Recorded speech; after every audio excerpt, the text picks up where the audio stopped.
Bienvenido y bienvenida a un nuevo episodio del podcast Enseñar Idiomas, y hoy vamos a abordar un tema central en la enseñanza de idiomas y es la pregunta del millón: ¿realmente nuestras clases son comunicativas? Muchos de nosotros, y yo la primera antes de dar el cambio en mi forma de enseñar, decimos o deseamos que usamos un enfoque comunicativo porque es lo que pone el libro de texto, porque es lo que pensamos que estamos haciendo, pero en la práctica nuestras clases suelen centrarse en la práctica de reglas gramaticales muy específicas y listas de vocabulario. Y nos pensamos que somos comunicativos porque hacemos algún juego, porque hay que rellenar frases, pero todo eso no es un contexto y no es comunicativo. Tampoco los ejercicios de roleplay son comunicativos. No es porque los alumnos mueven los labios que están comunicando. Así que en este episodio vamos a explorar primero diferentes metodologías que han marcado la didáctica de los idiomas de manera no exhaustiva, por supuesto. Vamos a hablar del papel del método accional porque yo soy francesa y después del método comunicativo tuvimos y seguimos teniendo el método accional, y para mí es exactamente lo mismo que las situaciones de aprendizaje que tenemos en España desde hace 2 años. Y vamos a ver también investigaciones clave que nos ayudan a entender cómo podemos llevar la enseñanza de los idiomas a un nivel realmente comunicativo. Si sientes que tus clases no logran ese toque de comunicación auténtica que buscas, entonces pues este episodio es para ti. Primero de todo, vamos a hacer una breve historia de la didáctica de los idiomas, porque para entender dónde estamos y hacia dónde podemos dirigirnos, es importante repasar cómo ha evolucionado la didáctica de los idiomas. No me voy a extender a hacer desde hace miles de años, pero vamos a decir que cuando hubo como una especie de ciencia de didáctica de los idiomas, empezó en el siglo XIX, mediados del siglo XX, con el método de gramática-traducción. Y en sus inicios, la enseñanza de idiomas se enfocaba en el método gramática-traducción, centrado en memorizar reglas gramaticales y traducir textos. Y este método, aunque eficaz para analizar el idioma, limita la capacidad de los alumnos, de los estudiantes, para comunicarse de forma espontánea. Típicamente, yo estudié el latín desde primero de la ESO hasta mi último año de licenciatura de la universidad, y es lo que estaba haciendo. Estudiaba una regla gramatical, algún vocabulario y luego hacía ejercicios de temas y versiones.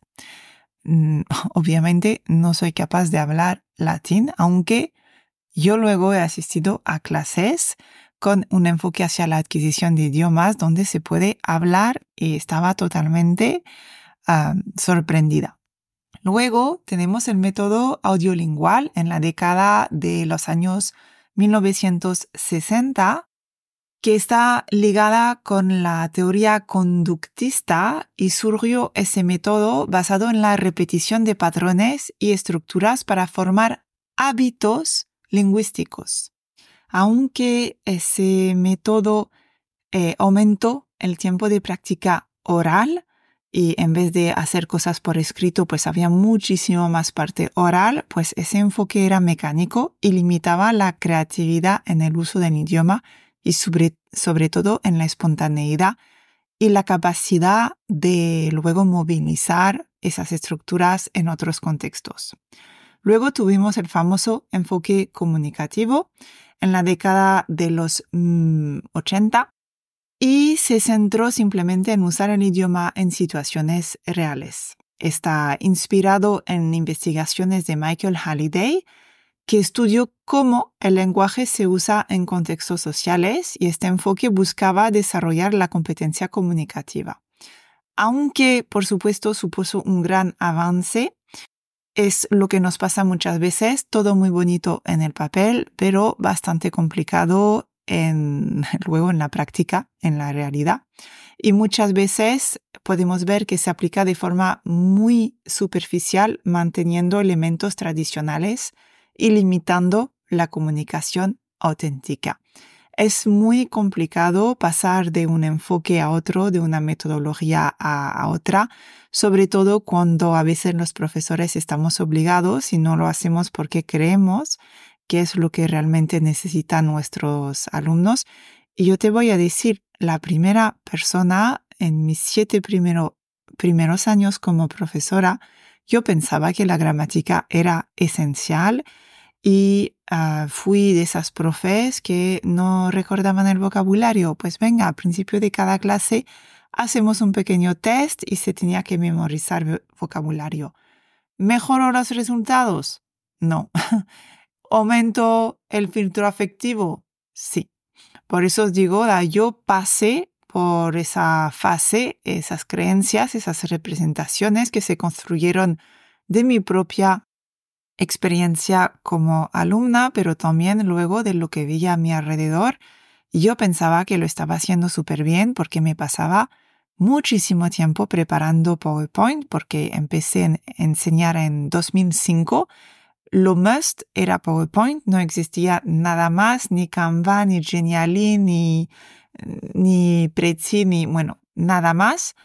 Así que hacía animaciones con cosas que aparecían, desaparecían y pensaba ya que eso era el summum de las clases. Le atraía un poco de, no quiero dinamismo, no quiero decir esa palabra porque luego se puede malinterpretar también, pero un poco de acción, por decirle de alguna manera, del mismo modo que los juegos, pero lo que estaban haciendo los alumnos realmente era mover los labios o pues practicar las reglas gramaticales. Y en segundo plano te quiero hablar del método accional porque aunque para los franceses que escuchan ese podcast pues va a ser algo bastante viejo, pero como te he dicho en la introducción de este podcast, para mí es lo que son las situaciones de aprendizaje ahora en España. Y ese método accional ha sido introducido en el Marco Común Europeo de Referencia para las Lenguas en 2001 y es un enfoque que considera al alumno no solo como un usuario del idioma, sino también como agente social y que necesita comunicarse para alcanzar objetivos específicos y resolver problemas de su vida cotidiana. En el papel, el método accional va más allá de la comunicación porque el alumnado realiza tareas auténticas que reflejan situaciones de la vida real, como organizar un evento, coordinar una actividad o tomar decisiones grupales. Esto conecta con el aprendizaje por tareas, por ejemplo, pero lleva la práctica a un contexto más real y más aplicado. Bueno, pues esto es lo que tenemos en el papel y yo por haberlo hecho durante varios años, porque en los libros para enseñar francés a mí me ponían método accional. Al final, la unidad didáctica era practicar reglas gramaticales específicas. Por ejemplo, pues había la unidad de ir de tiendas y luego pues practicabas las cantidades, practicabas para pedir. ¿Sería posible tener 1 kilo de patata, por favor? Y practicabas la lista de los alimentos. ¿Qué pasaba? Luego al final, al ser método accional, te hacían una tarea, que es como para mí una situación de aprendizaje que tienes que realizar en tu proceso de aprendizaje. Y por ejemplo, pues para seguir con lo de la unidad de ir de tiendas, pues se hacía un roleplay donde pues 2 alumnos o 3 alumnos estaban haciendo uno de cliente, otro de vendedor, y había uno que ponía la charcutería, otro que ponía las verduras, etcétera, etcétera. Puede parecer que eso está bien, lo que pasa es que realmente lo que estaban haciendo, primero de todo para preparar esa situación de aprendizaje, esa tarea final, que en realidad está aquí como resumen para movilizar todo lo que se ha aprendido antes en esa unidad didáctica, lo que hacían es entre ellos hablar en la lengua vehicular del centro y copiarse un poquito y copiar directamente del libro las cosas que se habían visto o hecho. Y a la hora de, en el caso de roleplay, algunos podían no tener la hoja delante, pero la mayoría necesitaban tener la hoja delante. Y si había uno que se saltaba una línea, pues el otro decía, no, te has olvidado, ahora tienes que decir esto. En la vida real no es así. Entonces, esa especie de simulación no es realmente lo que fomenta el uso con fluidez y espontáneo del idioma porque se está leyendo. Es una mala dramatización, yo siempre lo digo. Y también otra anécdota para que tengas un poco más de ilustración. Cada año yo organizaba un intercambio antes del COVID con un cole de París y daba una pequeña ayuda para los alumnos y les daba unos retos que tenían que hacer. Pedirle ahora a alguien, ir a comprar un croissant, bueno, cualquier cosa, ¿no? Tenían unos 20 retos que cumplir durante nuestra visita en París. Y me acordaré toda la vida de ese alumno que vino y que me dijo, sí, ya he comprado el croissant, ya lo he hecho y tal, pero no me ha dicho lo que tú me habías escrito, porque yo había escrito como frases de ayuda para que pudieran saber qué decir, para poder cumplir el reto. Y dije, bueno, perdón de no haber dado antes el diálogo a la panadera o el panadero, pero bueno, pues es lo que hay. ¿Has podido pedir tu croissant? Pues muy bien, fantástico. Pero se sentía como engañado el alumno porque yo no le había dicho expresamente la frase que le habían dicho cuando se fue a comprar su croissant. Por eso, para mí, el método accional tiene sus límites y muchas veces todo lo que hemos visto de esas metodologías en el papel tienen muy buenas ideas, están muy bien y parte de esa metodología es excelente y es buena. Lo que pasa es que eso no sirve a la construcción de una competencia comunicativa. Así que, ¿cómo podemos aplicar ese enfoque realmente comunicativo de competencia comunicativa y accional en el aula? Te voy a compartir algunas estrategias prácticas que están respaldadas por investigaciones como siempre. Me voy a repetir mucho porque es que no hay misterio. Es lo que hay, son los fundamentos y una vez que tú conoces esos fundamentos, que tú sabes cómo lo puedes hacer, es muchísimo más fácil. Lo primero de todo, yo creo que ya lo sabes, es el input comprensible en contexto. Es de Krashen, ya lo sabemos, pero además Bill Van Batten va afinando eso y nos recuerda que la adquisición es óptima cuando el input se ofrece en contextos significativos y atractivos.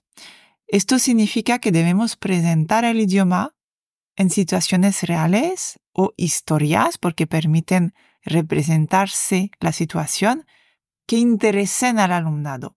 Y en lugar de centrarnos en reglas gramaticales aisladas y luego a lo mejor hacemos un pequeño texto, podemos ofrecer un contexto en el que las estructuras se usen en un entorno significativo.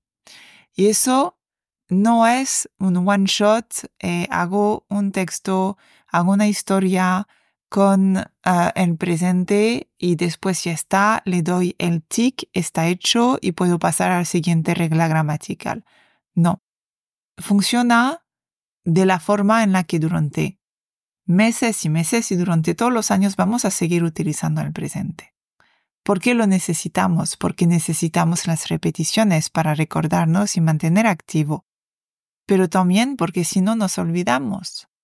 Y también porque necesitamos, en vez de pensar en una conjugación vertical donde vamos a aprender todas las personas de un verbo, en inglés es bastante más fácil porque no hay cambio de forma en el verbo. Pero cuando enseñas un idioma como el francés, el español, el alemán, el italiano, donde la forma del verbo cambia con cada persona y cada tiempo verbal, puede resultar agotador y puede parecer que jamás en la vida vas a saber conjugar correctamente los verbos. Utilizar en un contexto, y un contexto, lo repito, tampoco es una frase y rellenamos una frase. Un contexto es un conjunto de frases que tienen sentido y lógica y cohesión las unas con las otras. Eso es un contexto. Un párrafo puede ser un contexto, pero una frase suelta y luego los típicos ejercicios de frase A, frase B, frase C, eso no es un contexto, no sirve de nada. Y para volver a esa conjugación horizontal, que puede ser un caos cuando se cambia, pues nos vamos a centrar solamente en las formas más frecuentes. Las formas más frecuentes son la tercera persona del singular, la primera persona y la segunda persona. No hace falta enseñar todas las personas, porque nos perdemos y luego hacemos uso del monitor. Y cuando hacemos uso del monitor, no permitimos el uso espontáneo y fluido del idioma. Y es mejor hacer algunas faltas que estar cada 4 segundos parándose para pensar en cómo decir las cosas. Así que eso es lo primero de todo. Yo creo que debes estar cansado o cansada de escuchar esto, pero es que no me puedo inventar otra cosa. Es la base, es un fundamento. Luego, la incorporación de tareas auténticas. Entonces, en el método accional, esa parte de que luego tienen que hacer cosas reales es muy interesante. Y Joan Rubin e Irwin Stern descubrieron que los alumnos retienen mejor cuando el aprendizaje tiene un propósito específico y no se limita a ejercicios descontextualizados. Así que incluir tareas en las que el idioma sea una herramienta para lograr algo concreto puede ser interesante, pero siempre que está a nivel de nuestros alumnos. Hacer una presentación para presentar tu familia, donde al final se lee la presentación y te dicen, mi padre, mi madre, mi hermano, eso no es una presentación.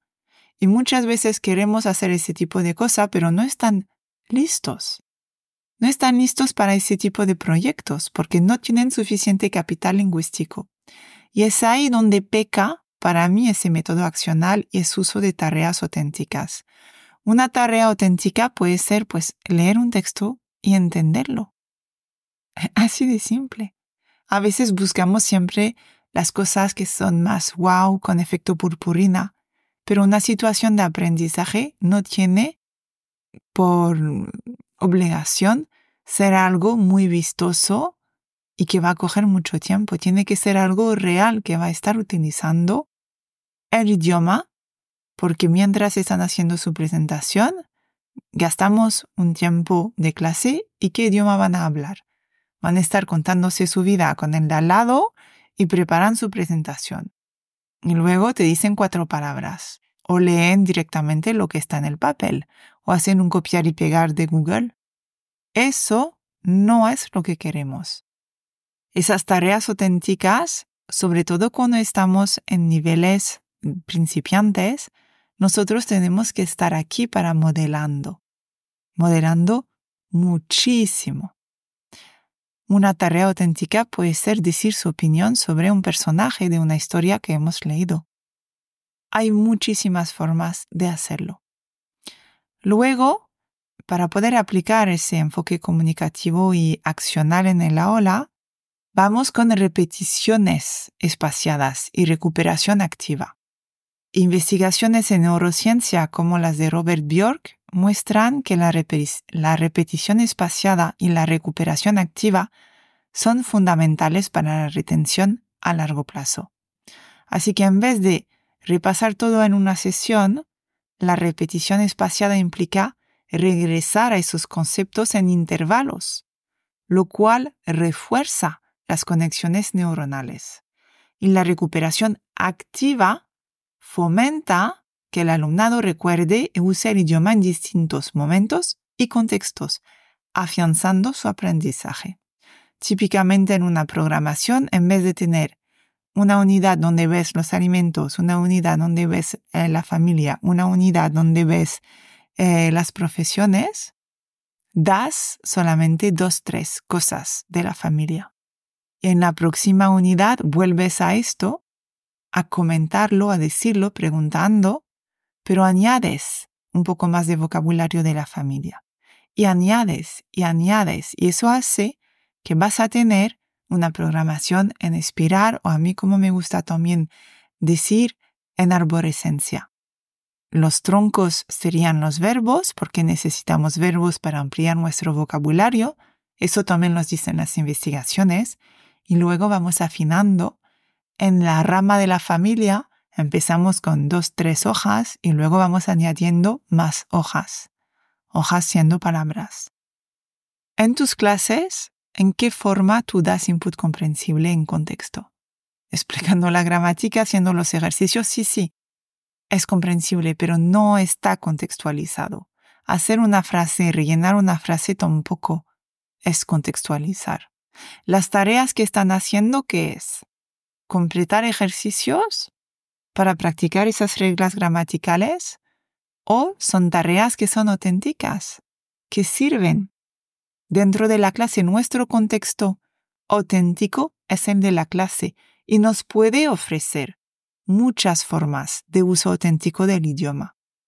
¿Cómo utilizas la repetición espaciada y la recuperación activa? ¿Solamente son los fast finisher que son capaces de hacer algunas actividades? ¿O haces una sesión de vez en cuando no sabes qué hacer? Es para reflexionar un poquito. Ahora quiero abordar la última sección con ejemplos de actividades comunicativas y accionables, porque muchas veces nos quedamos, sí, vale, entiendo que algo falla, pero ¿qué hago? Primero de todo, proyectos colaborativos, trabajo colaborativo. ¿Cuál es mi actividad favorita? El storytelling colaborativo. Nos permite actividades en equipo, actividades en grupo clase, nos permite co-crear conjuntamente, donde yo voy a guiar y facilitar el idioma para poder construir ese capital lingüístico, proveer esas repeticiones. Ellos solamente tienen que dar ideas y yo soy como un poco moderadora de esa construcción. Y eso permite simplemente que el idioma sea un medio para lograr el objetivo de co-crear una historia. Exponen a los alumnos a situaciones imaginarias o de la vida real, pero que a veces pues sí que ocurren en la vida real muchas veces, fomentan la colaboración y la creatividad. Hay muchas formas de hacer el storytelling colaborativo. Para mí, story asking es una forma que me gusta, pero luego también un ejemplo de situación de aprendizaje es luego se reutiliza las estructuras, el vocabulario que ya se ha utilizado y en grupito cada alumno añade una parte de la historia, construyendo una narrativa en tiempo real para volver a recuperar todo lo que ya hemos dicho, pero en contexto diferente. Les permiten también desarrollar su confianza y se sienten parte de una experiencia compartida.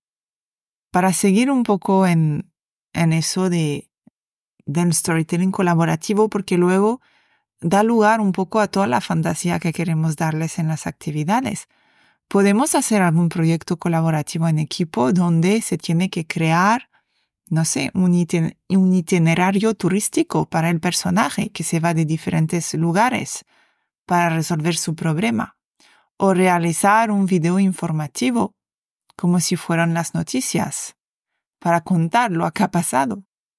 O crear una campaña. Ahora que estoy grabando esto, estamos esperando los resultados de las elecciones de Estados Unidos. Puedes crear una campaña para el personaje se presenta para ser presidente.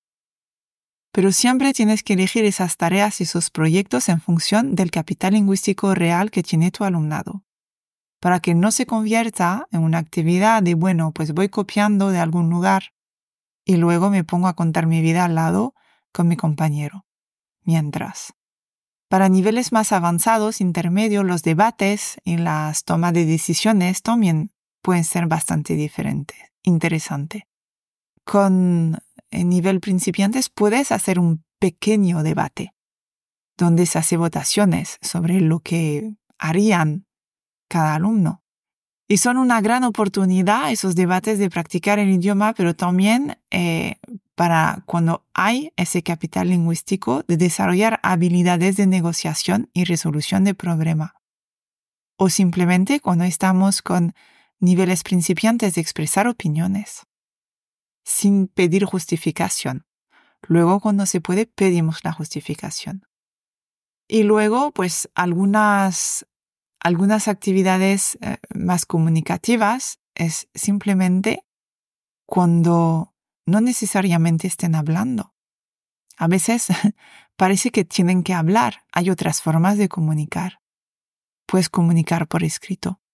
Puedes comunicar con gestos. A mí, después de una historia, me gusta hacer algún juego así para volver a tener repeticiones donde hay un alumno que está actuando una frase. Tengo como varias frases en la pizarra. Actúa una frase, se pone en pareja. Hay uno que actúa la frase, el otro, con las frases que están en la pizarra, tiene que adivinar qué frase es. Y viceversa. Eso es una forma de comunicación. Yo te quiero transmitir un mensaje. En el contexto de una clase de idiomas, acabamos de hacer una historia y reutilizamos esas frases en un contexto un poco más diferente, que ya no es la co-creación, sino es la revisión.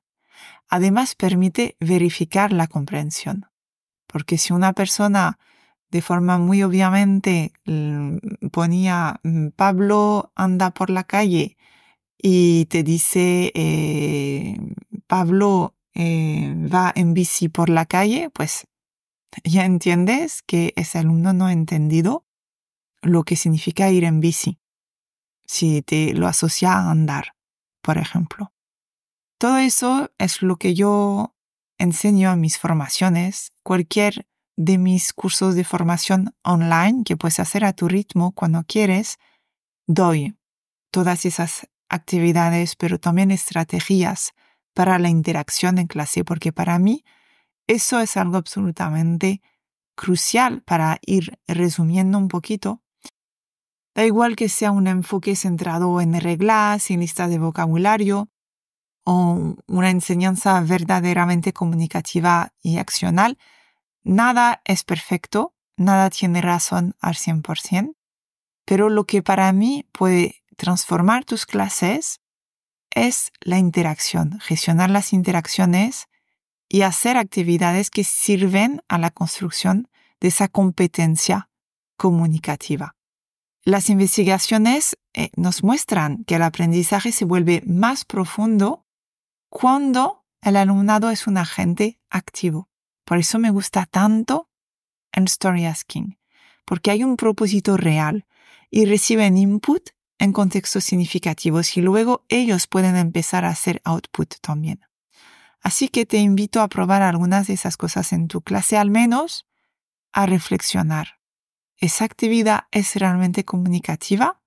¿Mi alumnado está moviendo los labios? ¿O hay una comunicación? Y te recuerdo, la definición de comunicación es la expresión, interpretación, negociación de un mensaje dentro de un contexto dado. Gracias por acompañarme en este episodio, que es un poquito más largo de lo normal, pero es que siempre siento que quiero compartir un montón de actividades y digo, no, lo tengo que mantener muy simple. Si te ha gustado, no olvides suscribirte, compartirlo con otros docentes también interesados en mejorar sus prácticas y nos vemos en el próximo episodio.